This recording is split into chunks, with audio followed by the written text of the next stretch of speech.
आप सभी का इस्तकबाल मेरी इस वीडियो में। और आज मैं आपको एक कहानी सुनाने आया हूँ। कहानी है एक अधूरे ख्वाब की, कहानी है एक निर्दयी बेटे की, कहानी है एक अधूरे सपने की। आपको बताता हूँ कि मैं कहाँ और क्या और किस चीज़ पे बात करने आया हूँ। चलिए शुरू करते हैं। तो आज की इस वीडियो में मैं आपको दिखाऊंगा काला ताजमहल। काला ताजमहल कहाँ है? आगरा में है। किधर है? यमुना के किनारे पे है, ताजमहल के जस्ट अपोजिट में है, मेहताब बाग में है। तो ये जो मैं आपको बता रहा था, अधूरी ख्वाहिश अधूरी सपना, और इसमें एक निर्दयी बेटी का जो मैंने इसमें वर्णन किया था इस वीडियो में, तो वो है ये सब काला ताजमहल पे इम्प्लीमेंट होती है ये बातें। तो काला ताजमहल ना सच में एक अधूरा सपना है।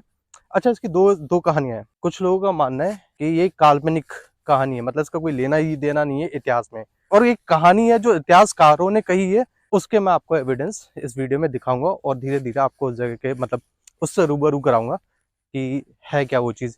चलो मैं फटाफट उस जगह पे पहुंचता हूँ। अगर आप इस वीडियो में देख पा रहे हो ना, ये फाउंडेशन, ये जो फाउंडेशन आप देख रहे हो, ये स्टोन्स देख रहे हो, ये नींव देख रहे हो आप, और ये काफ़ी बड़े एरिया में फैला हुआ है। ताजमहल के जस्ट अपोजिट में, जैसे मैंने कहा था, यही है काला ताजमहल। काला ताजमहल के पीछे की कहानी लोग ये बताते हैं। तो काला ताजमहल की कहानी यह है कि जब शाहजहां ने जब ताजमहल बनवाया अपनी बेगम की याद में, तो उनकी इच्छा जाहिर हुई कि जब उन्होंने लगा कि यार मैंने काफ़ी खूबसूरत एक इमारत बनाई, तो उनकी एक इच्छा जाहिर हुई। तो उन्होंने सोचा कि जस्ट इसके अपोजिट में ताजमहल की परछाई जैसा दिखे, तो वो काला ताजमहल उन्होंने बनाने की इच्छा जाहिर की, और जिसका उन्होंने काम भी स्टार्ट किया। मैं आपको दिखाता हूँ वीडियो में। जो आप ये देख रहे हो, ये फाउंडेशन देख रहे हो ना, ये काला ताजमहल की ही फाउंडेशन है जो उन्होंने कहा, जिस पे काम कराना स्टार्ट किया। अब ये क्यों रुक गया, मैं आपको इसके बारे में एक बात बताता हूँ। इसके पीछे काफी रोचक सी कहानी है कि ये क्यों रुका। तो ये रुका, शाहजहां का बेटा था औरंगजेब।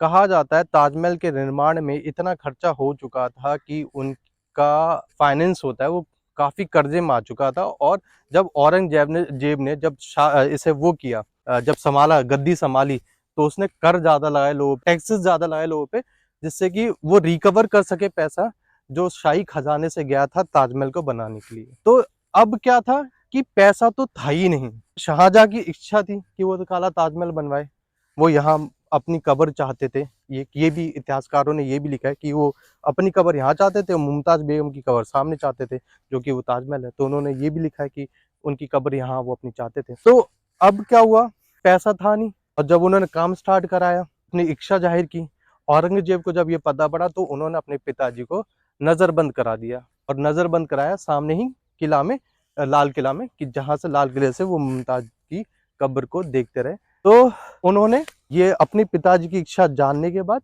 उन्हें नजरबंद करा दिया कि पैसा बर्बाद ना हो।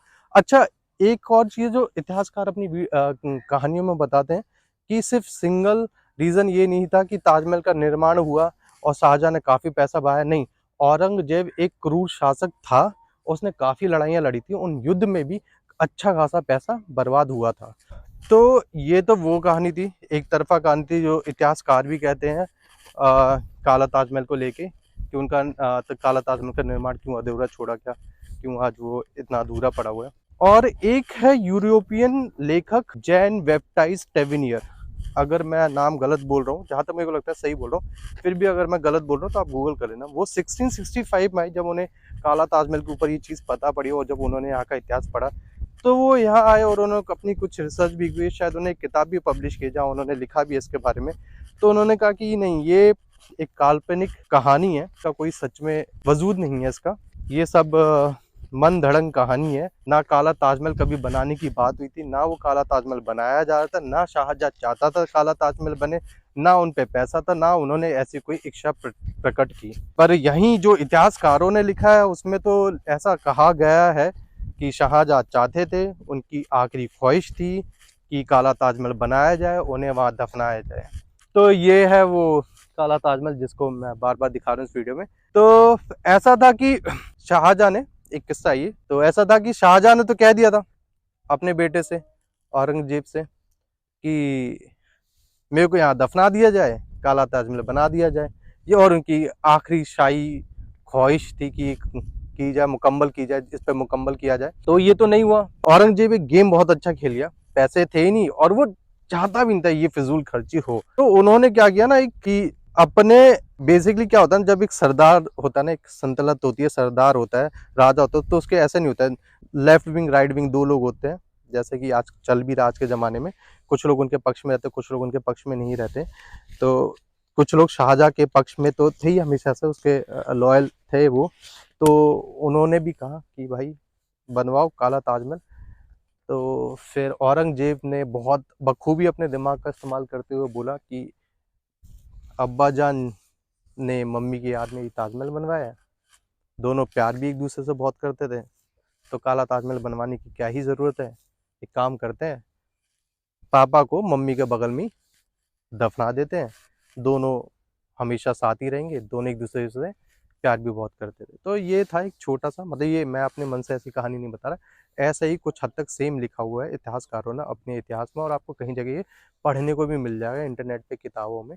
तो ये था एक काला ताजमहल का सच। अब ये सब आपके ऊपर, आपको कौन सी कहानी माननी है, ये काल्पनिक है या सच है, और ये आपके ऊपर है, आप इसे सच्चाई मानो या इसे काल्पनिक लोक कथा मानो। तो बस वीडियो अपने अंतिम चरण पे है। तो अब मैं बता रहा था जैसे इस वीडियो में कि काला ताजमहल के बारे में, तो अब जिस जगह आया हूँ उस जगह के बारे में बताना मेरा एक दायित्व बनता है। मैं आपको बताऊँ, आप पीछे देख रहे हो ये ताजमहल है, उसके सामने काला ताजमहल की बात हुई थी बनाने की, जो मैंने आपको अभी बताया। और जिस जगह पे मैं खड़ा हूँ, इस जगह का इतिहास उस ताजमहल से भी काफी पुराना है। उस ताजमहल से पहले इस जगह को बनवाया गया था। बाबर ने पानीपत का युद्ध लड़ा, युद्ध लड़ने के ना तुरंत बाद वो आगरा आए, और वो आगरा आए। अच्छा, बाबर कैसा भी शासक रहा हो, उसकी एक कुछ अच्छाई में से एक अच्छाइयां बता दो, उसे पेड़ पौधे बाग लगाना बहुत पसंद था। उसने काबुल में भी काफी बाग बनवाए थे। ये बाग भी बाबर ने बनवाया। जब वो पानीपत का युद्ध लड़के आया और तुरंत यहाँ आया, उसे यहाँ पे लू, गर्मी, और खैर नहर भी नहीं थी, जो था ये नदी था, नदी का किनारा था, ये जगह बहुत अच्छी थी। तो उसने कहा यहाँ ना बाग बनवाया जाए।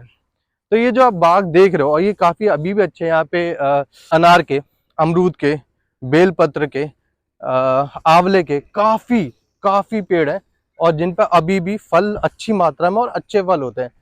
चमेली के पेड़ हैं यहाँ पे, और ये बाबर ने पूरा लगवाया था, उन्होंने बनवाया था, उन्हें शौक था बाग बनवाने का, जिसका शायद पहले नाम इस जगह का काबुल रखा गया, बाद में समय के अनुसार बदलते बदलते इस जगह का नाम मेहताब बाग रखा गया।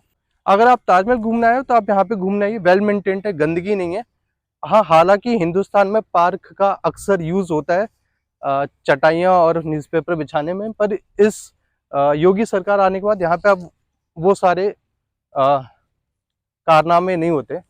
अब यहाँ पे आप आ सकते हो और फैमिली के साथ भी आ सकते हो, अच्छा है। पर हाँ, एक टाइम था जब यहाँ पे वो सब हुआ करता था। तो मेरे को बस उससे एक प्रसंग याद आ गया कि पुराने जमाने में होता होगा कि बाबर चलता होगा अपनी महारानी के साथ, पूछता होगा कि महारानी बताइए कौन सा पेड़ लगाया जाए, और आज के टाइम पे आशिक चलते हैं अपनी माशुका के साथ और बोलते होंगे कि बताइए किस पेड़ के नीचे चटाई लगाई जाए। खैर, अब ये यहाँ पे कल्चर बंद हो चुका है चटाई लगाने वाला, बट हाँ, अच्छा बाग है, आप आ सकते हो और यहाँ से अच्छा व्यू, अच्छी रील बना सकते हो आप। अच्छा रील बनाने के लिए, फोटोग्राफी के लिए भी ये अच्छा बाग है, और now it's a very decent place, you can visit your with your family. चलिए मैं विदाई लेता हूँ इस वीडियो से, मिलते हैं नेक्स्ट वीडियो में। तब तक के लिए please like share and subscribe, जो हर कोई बोलता है वही बोलूंगा मैं भी।